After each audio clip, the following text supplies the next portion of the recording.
Hi, I'm Jason with ExpertVillage.com, and today we're making the replacement drawer handle.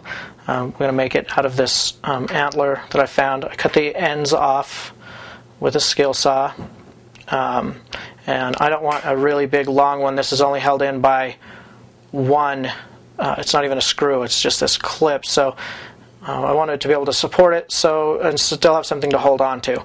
Now with this bone, I'm going to use Dremel and some cutting and polishing bits, and it's a lot like polishing rock or anything else.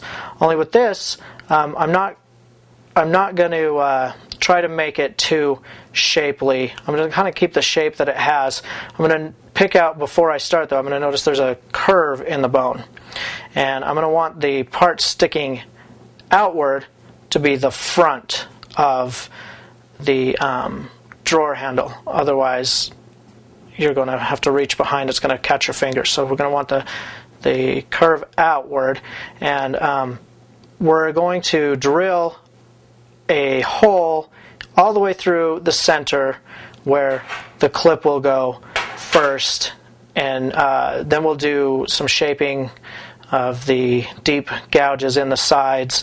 And I'll talk about some of the other things you don't want to do. The bone marrow part in the middle, you don't really want to mess around with too much.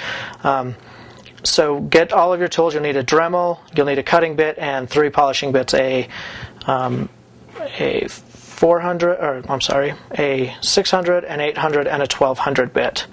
And I'll go over a little bit more of the first steps for cutting the hole in the center in the next step.